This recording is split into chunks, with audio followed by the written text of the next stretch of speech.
ಇದು ರಾಜ್ಯಪಾಲರು ಮಾಡಿದಂತ ಭಾಷಣ ಒಂದೇ ಸಾಲಿಗೆ ಆ ಭಾಷಣ ಸೀಮಿತವಾಗಿದೆ. ಇದಕ್ಕೀಗ ಕಾಂಗ್ರೆಸ್ ಆಕ್ಷೇಪ ವ್ಯಕ್ತಪಡಿಸಿದೆ. ರಾಜ್ಯ ಸರ್ಕಾರ ಸಿದ್ಧಪಡಿಸಿದಂತ ಭಾಷಣವನ್ನು ಓದದೆ ರಾಜ್ಯಪಾಲರು ತೆರಳಿದ್ದಾರೆ. ರಾಜ್ಯಪಾಲರ ನಡೆಯನ್ನು ಖಂಡಿಸಿ ಮುಖ್ಯಮಂತ್ರಿ ಸಿದ್ದರಾಮಯ್ಯ ಆಕ್ರೋಶ ವ್ಯಕ್ತಪಡಿಸಿದ್ದಾರೆ. ಜಂಟಿ ಅಧಿವೇಶನ ಉದ್ದೇಶಿಸಿ ಮಾತನಾಡೋದು ರಾಜ್ಯಪಾಲರ ಸಾಂವಿಧಾನಿಕ ಕರ್ತವ್ಯ.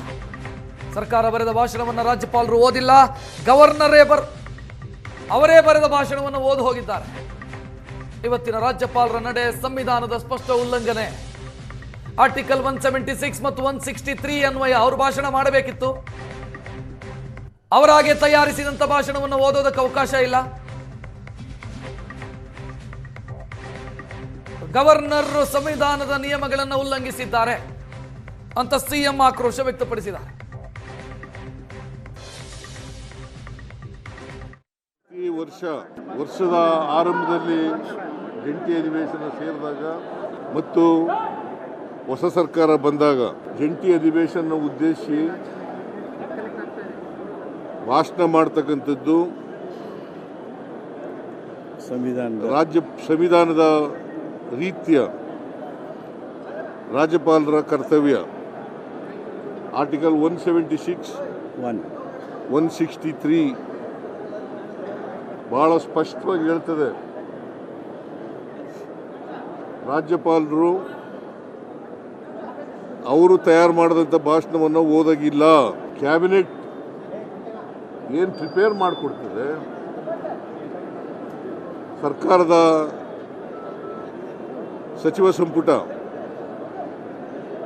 ಏನು ತಯಾರು ಮಾಡ್ತದೆ ಭಾಷಣ, ಆ ಭಾಷಣವನ್ನು ಓದಲೇಬೇಕು. ಇವತ್ತು ಜಂಟಿ ಅಧಿವೇಶನ ಕರೆಯಲಾಗಿದೆ. ಯಾಕಂದರೆ ಇದು ಮೊದಲನೇ ವರ್ಷ, ಮೊದಲನೇ ದಿವಸ ಅಧಿವೇಶನ ಮತ್ತು ಮೊದಲನೇ ಜಂಟಿ ಅಧಿವೇಶನ. ಜೊತೆಗೆ ವಿಶೇಷ ಅಧಿವೇಶನವನ್ನು ಕೂಡ ಕರೆದಿದೆ. ಕಾರಣ ಯಾಕಪ್ಪ ಅಂತಂದರೆ, ಮಹಾತ್ಮ ಗಾಂಧಿ ಉದ್ಯೋಗ ಭರವಸೆ ಯೋಜನೆ ಅದನ್ನು ರದ್ದು ಮಾಡಿ, ಅದನ್ನು ರಿಪೀಲ್ ಮಾಡಿ,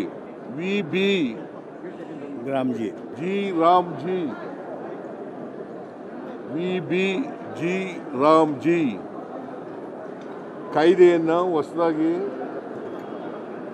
ಮಾಡಿದ್ದಾರೆ. ನಮ್ಮ ಸರ್ಕಾರದ ತೀವ್ರ ವಿರೋಧ ಇದೆ. ಮಹಾತ್ಮ ಗಾಂಧೀಜಿಯವರ ಹೆಸರನ್ನು ತೆಗೆದುಹಾಕಿರ್ತಕ್ಕಂಥದ್ದು.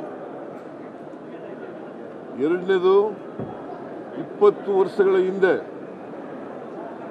2005 ಮನಮೋಹನ್ ಸಿಂಗ್ರವರು ಪ್ರಧಾನಮಂತ್ರಿಯಾಗಿದ್ದಾಗ ಅವರು ಡೈರೆಕ್ಟಿವ್ ಪ್ರಿನ್ಸಿಪಲ್ಸ್ನಲ್ಲಿರ್ತಕ್ಕಂಥ ಸಂವಿಧಾನದ ನಿರ್ದೇಶನಗಳಲ್ಲಿರ್ತಕ್ಕಂಥ right to work, right to food, right to education, right to information ಈ ಕಾಯ್ದೆಗಳನ್ನು ತಂದಿದ್ರು. ರಾಜ್ಯಪಾಲರು ಭಾಷಣವನ್ನ ಓದದೇ ಇರೋದಕ್ಕೆ ಕಾರಣಗಳು ಏನು ಅಂತ ನೋಡ್ತಾ ಹೋದರೆ ಈ ಭಾಷಣ ಹೆಂಗಿದೆ ಅನ್ನೋ ಡೀಟೇಲ್ ನೋಡ್ತಾ ಇದ್ದೀರಿ ನೀವು.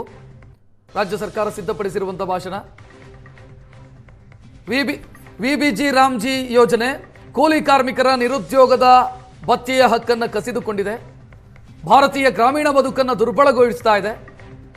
ಉದ್ಯೋಗ ಖಾತ್ರಿಯನ್ನು ವಿಬಿಜಿ ರಾಮ್ಜಿ ಕಾಯ್ದೆ ಕಿತ್ತುಕೊಂಡಿದೆ. ಬಂಡವಾಳಶಾಹಿಗಳ ಹಿತಾಸಕ್ತಿಗಾಗಿ ವಿಬಿಜಿ ರಾಮ್ಜಿ ಕಾಯ್ದೆಯನ್ನು ತರಲಾಗಿದೆ. ಇಂತಹ ಪ್ರಗತಿ ವಿರೋಧಿ ಕ್ರಮವನ್ನು ರಾಜ್ಯ ಸರ್ಕಾರ ಖಂಡಿಸುತ್ತೆ. ಅಧಿಕಾರ ವಿಕೇಂದ್ರೀಕೃತ ವ್ಯವಸ್ಥೆಯನ್ನು ಬುಡಮೇಲು ಮಾಡಿದ್ದಾರೆ. ಕೇಂದ್ರದ ಈ ಕ್ರಮ ಪ್ರಜಾಪ್ರಭುತ್ವದ ಪ್ರಗತಿ ವಿರೋಧಿ ಕ್ರಮ ಅಂತೆಲ್ಲ ಭಾಷಣದಲ್ಲಿ ರಾಜ್ಯ ಸರ್ಕಾರ ಉಲ್ಲೇಖಿಸಿದೆ ಕೇಂದ್ರ ಸರ್ಕಾರದ ವಿರುದ್ಧ. ಈ ಭಾಷಣವನ್ನು ರಾಜ್ಯಪಾಲರು ಓದೋದಕ್ಕೆ ನಿರಾಕರಿಸಿದ್ದಾರೆ. ಒಂದು ಸಾಲಿನ ಭಾಷಣವನ್ನು ಮಾಡಿ ಅವರು ಅಧಿವೇಶನದಿಂದ ನಿರ್ಗಮಿಸಿದ್ದಾರೆ. ರಾಜ್ಯಪಾಲರು ಭಾಷಣ ಓದದೇ ಇರೋದಕ್ಕೆ ಕಾರಣ 2ನೇ ಪೇಜಿಂದ ಶುರುವಾಗುತ್ತೆ ಕೇಂದ್ರ ಸರ್ಕಾರದ ವಿರುದ್ಧದ ಟೀಕಾ ಪ್ರಹಾರ. ಅದನ್ನ ರಾಜ್ಯಪಾಲರು ಓದೋದಕ್ಕೆ ಒಪ್ಪಿಲ್ಲ.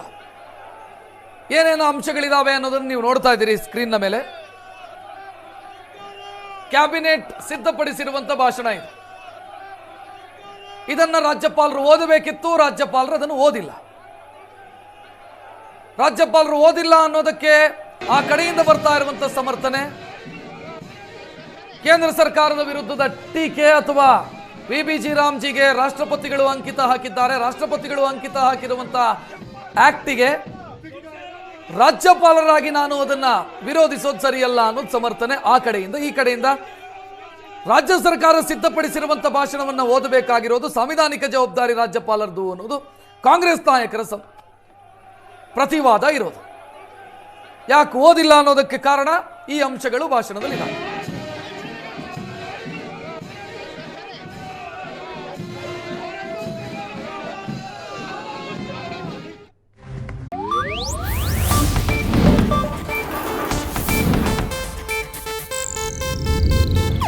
ಇದು ಏಷ್ಯಾನೆಟ್ ನ್ಯೂಸ್ ನೆಟ್ವರ್ಕ್ ಪ್ರಸ್ತುತಿ.